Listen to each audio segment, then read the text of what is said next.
बहुत बड़ी खबर की करेंगे।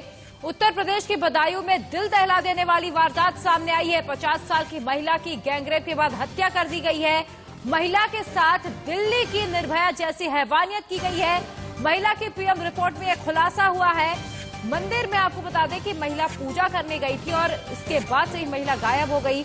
बाद में महिला का शव मिला और मामले में एक आरोपी गिरफ्तार कर लिया गया है। फिलहाल अभी भी 2 आरोपी पुलिस की गिरफ्त से बाहर है। आपको बता दें कि इंडिया न्यूज ने इस खबर को प्रमुखता से उठाया था, जिसके बाद खबर का असर भी हुआ और इसके बाद फिलहाल एक आरोपी को गिरफ्तार इस वक्त कर लिया गया है।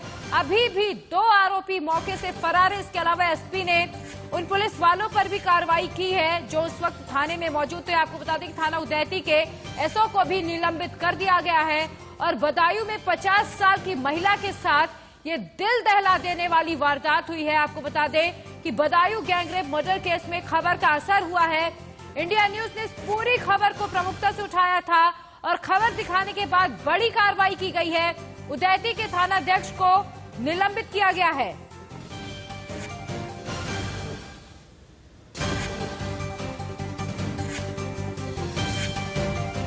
तो आपको बता दें कि महिला के साथ निर्भया कांड दोहराने की कोशिश की गई।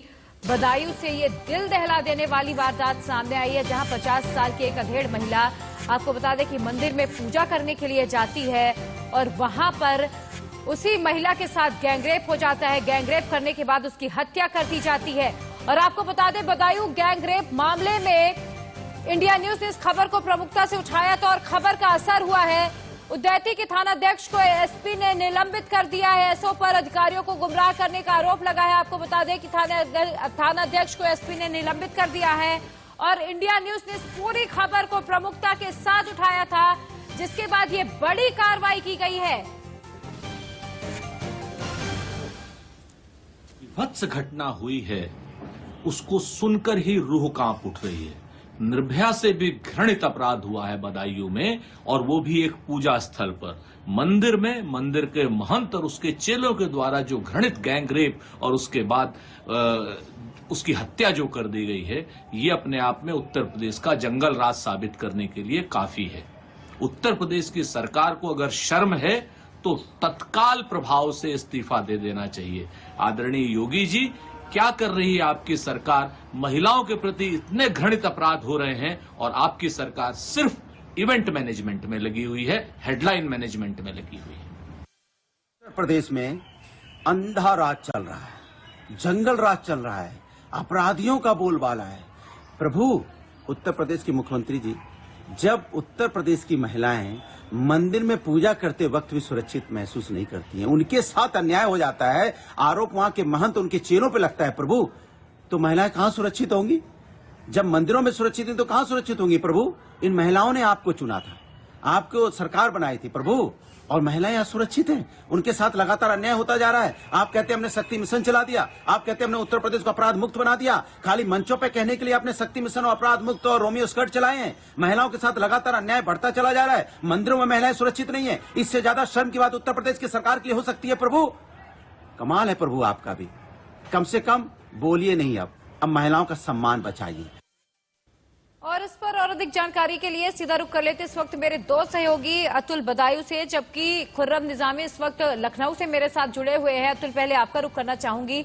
बदायूं में ये दिल दहला देने वाली पूरी वारदात सामने आई है।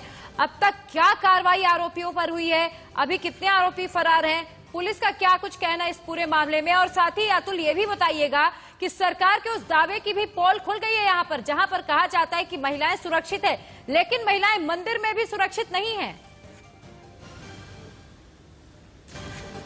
तकनीकी कारणों के चलते अतुल से संपर्क कट गया है। फिलहाल हम लखनऊ चलते और खुर्रम निजामी का रुख करना चाहूंगी। खुर्रम, बड़ी कार्रवाई इंडिया न्यूज की खबर दिखाने के बाद हुई है। एसओ को निलंबित कर दिया गया है, पुलिस वालों पर कार्रवाई हुई है, एक आरोपी गिरफ्त में है, जबकि अभी भी 2 फरार है। और खुर्रम, जरा इस बात की भी जानकारी दीजिए कि अब तक और क्या कार्रवाई सरकार की ओर से की जा रही है और इस पूरे मामले में क्या रुख है पुलिस वालों का?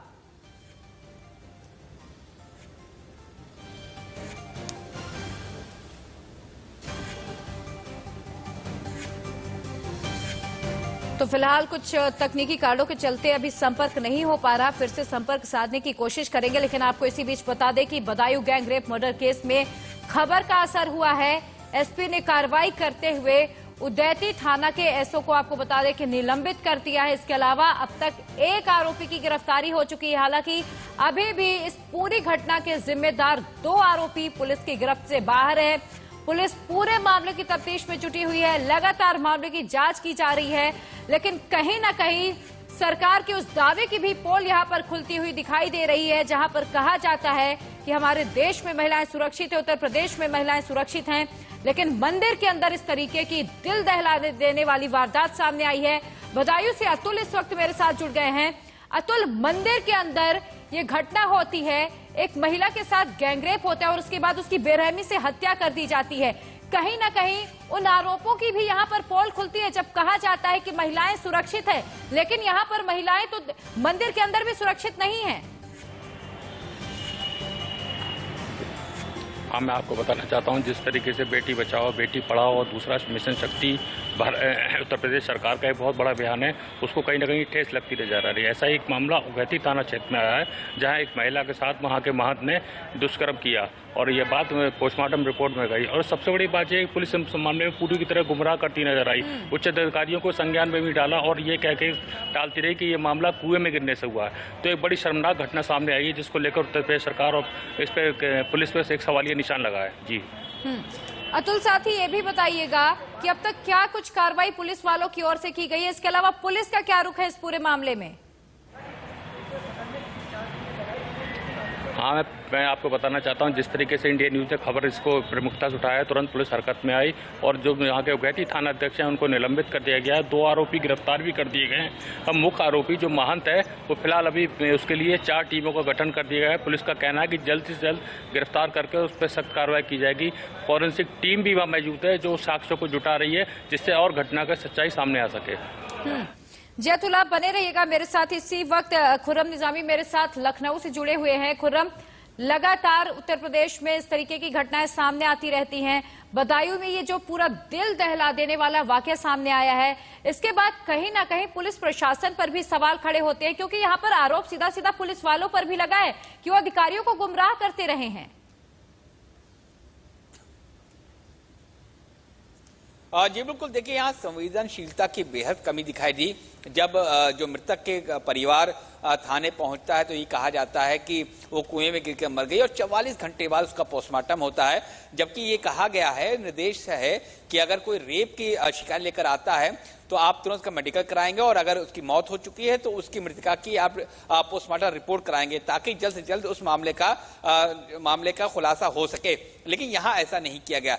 44 घंटे के बाद 50 साल की महिला थी, उसके साथ रेप होता है और उसके बाद पुलिस कहती है कि नहीं, कुएं में गिरकर मर गई। और जब पोस्टमार्टम होता है तो उसमें आता है कि इंटरनल ऑर्गन में चोट थी, जो बॉडी थी उसमें चोट पाई गई। तो आप समझ सकते हैं कि किस तरीके से उसका रेप किया गया और किस तरीके से पुलिस ने इस पूरे मामले को टैकल किया। हालांकि उन पर एक्शन हो गया है, लेकिन एक बार फिर ये साफ जाहिर हो जाता है कि जो हमारी उत्तर प्रदेश की पुलिस है उसमें संवेदनशीलता की कहीं ना कहीं कमी है। आप देखिए हाथरस के मामले में जिस तरीके से आला अधिकारी बार बार ये कह रहे थे कि रेप नहीं हुआ है, जबकि सीबीआई ने कहा हाँ गैंग रेप हुआ है। तो ये बताता है कि किस तरीके से अपने जो उनके अपने एम्प्लॉय जो पुलिसकर्मी होते हैं उनके साथ कैसे खड़ा होता है और किस तरीके से अपना जजमेंट खुद देते हैं। कहना तो ये चाहिए कि ठीक है, जांच चल रही है, तमाम साक्ष्य जुटाए जाएंगे, उसके बाद हम बताएंगे आरोप है, एफआईआर है, तो हम उस पर काम कर रहे हैं। लेकिन यहाँ जजमेंट पास ऑन करना जो आला अधिकारियों के शक्ल बन गया है, वो ये बताता है कि सेंसिटिविटी की कमी है। बदायूं के मामले में देखिए, इतना सेंसिटिव मामला है, जिस तरीके से रेप हुआ है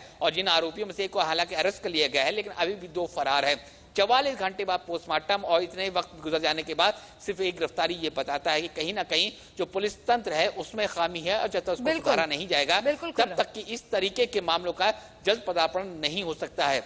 तो अब देखना यह है कि वो कब 2 आरोपी जो हैं कब पकड़ में आते हैं, कब उनको पकड़ पाती है पुलिस, और साथ ही जो सेंसिटिविटी की कमी है पुलिस तंत्र में, उसको कब उजागर करते हैं। वो भी जो निचले स्तर के पुलिसकर्मी जो थाने के होते हैं, खासतौर से अर्बन इलाके में, वहां पर ज्यादा ये देखा जाता है। तो जाहिर सी बात है कि अब वक्त आ गया है जब पुलिस तंत्र को, जो आला अधिकारी हैं, उनको इस बात को समझना चाहिए कि अगर सेंसिटिविटी नहीं है। बिल्कुल, देखिए फिलहाल बहुत बहुत शुक्रिया इस तमाम जानकारी के लिए। देश को आजाद हुए इतने साल बीत गए, देश बदल गया, आर्थिक व्यवस्था बदल गई, लेकिन महिलाओं की स्थिति आज भी जस की तस बनी हुई है। महिला सशक्तिकरण की बात करते हैं, बेटी बचाओ बेटी पढ़ाओ की बात करते हैं, लेकिन जब बेटी सुरक्षा की, महिला सुरक्षा की बात आती है तो सरकार के सभी दावों की पोल खुल जाती है।